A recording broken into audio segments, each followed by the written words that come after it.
અમૂલની સફળતાના કારણો કયા છે? તે આટલું આગળ કેવી રીતે આવ્યું?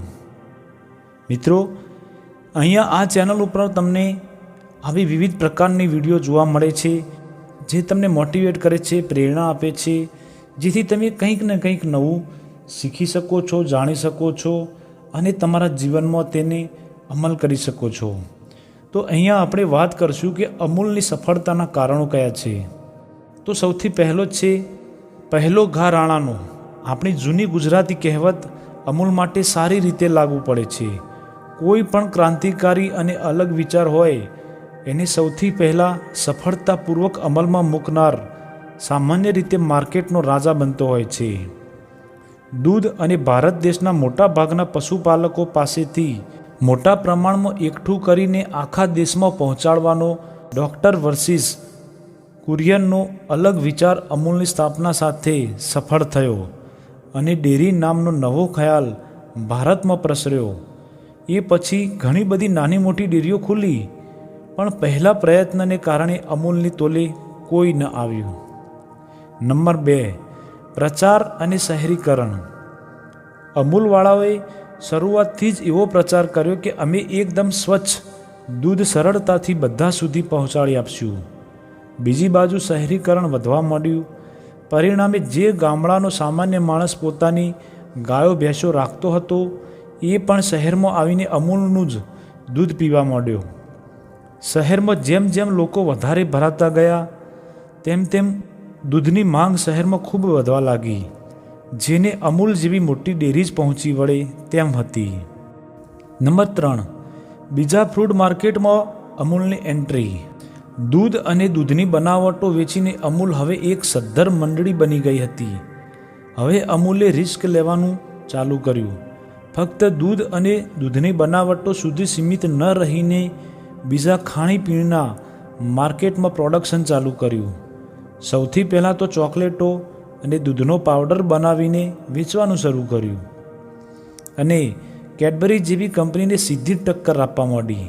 ત્યારબાદ દૂધ તો હાથ વગું જ હતું, એટલે આઈસ્ક્રીમના બજારમાં પણ એન્ટ્રી કરી. ત્યારબાદ મીઠાઈના માર્કેટમાં ઘૂસ્યા. રસગુલ્લા અને ગુલાબજાંબુ વેચવાથી શરૂઆત કરી. અત્યારે તો પેડા, બરફી, કાજુ કતરી, રસમલાઈ, શ્રીખંડ, બેસનના લાડુ સુધીનું બધું જ વેચે છે. ત્યારબાદ સોફ્ટ ડ્રિંક પણ વેચવાનું ચાલુ કર્યું. ત્યારબાદ ઇન્સ્ટન્ટ ફ્રૂટના માર્કેટમાં ઘૂસ્યા. સૌથી પહેલાં ઓવનમાં ગરમ કરીને ખાઈ લેવાના પિઝાની શરૂઆત કરી. અત્યારે તો તૈયાર samosa, French fry, cheese roll જેવી ઘણી બધી રેડી ટુ ફ્રાય અને રેડી ટુ ઈટ વસ્તુઓ વેચે છે. ત્યારબાદ બેકરી માર્કેટમાં અમૂલ ઘૂસ્યું. બ્રેડ, પાઉં વગેરેથી શરૂઆત કરી. અત્યારે તો પિઝાના રોટલા, કેક, કૂકીઝ, બિસ્કિટ અને ટોસ્ટ સુધીનું બધું જ વેચે છે. અને હમણાં તો ઘઉંનો લોટ અને કુકિંગ ઓઇલ પણ વેચવા માંડીને કરિયાણાના બજારમાં પણ એન્ટ્રી કરી લીધી છે. પરિણામે ભારતના ફ્રૂટ માર્કેટમાં આજે અમૂલનો મોટો હિસ્સો છે. નંબર 4, દરેક બગીચે અમૂલના પાર્લર. અમૂલે એકદમ અલગ માર્કેટિંગ સ્ટ્રેટેજી અપનાવી.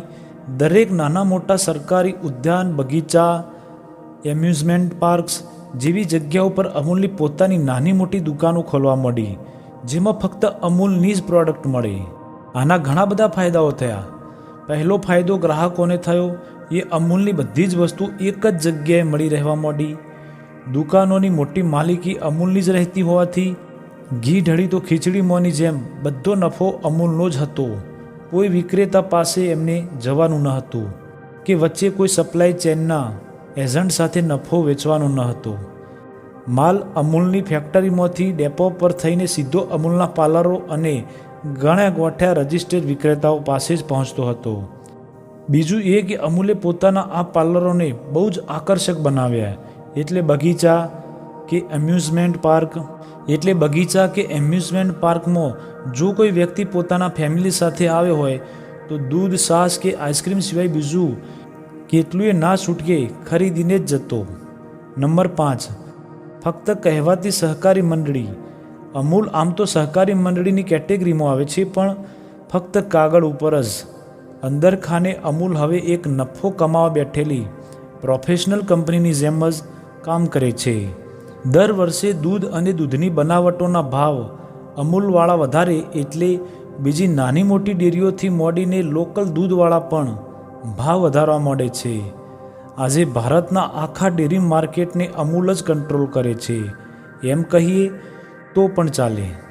નંબર 6, કોરોના કાળ. કોરોનાનો ભયંકર સમય આખી દુનિયા માટે ગમે એટલો નડતરરૂપ રહ્યો હોય પણ અમૂલ માટે તો લાભમાં જ રહ્યો. કારણ કે કરિયાણા અને ખાણીપીણીની બધી જ દુકાનો જડબેલેશાક બંધ રહેતી ત્યારે અમૂલના કાઉન્ટરો જ દૂધ વેચતા હોવાને કારણે સૌથી વધારે સમય ખુલ્લા રહેતા. આ સમયમાં લોકોના ચટોરાપણાને પોષવાવાળું અમૂલ જ હતું. આ સમયમાં અમૂલે જે રેકોર્ડ બ્રેક વકરો કર્યો એની કોઈને કલ્પનાય નહીં હોય. તો મિત્રો, આ 6 કારણો હતા જેમાં અમૂલે તેની સફળતા હાસિલ કરી છે. મિત્રો, જો આ વિડીયો તમને સારું લાગ્યું હોય તો પ્લીઝ વિડીયોને લાઇક, શેર અને ચેનલને સબસ્ક્રાઈબ જરૂર કરી લેજો.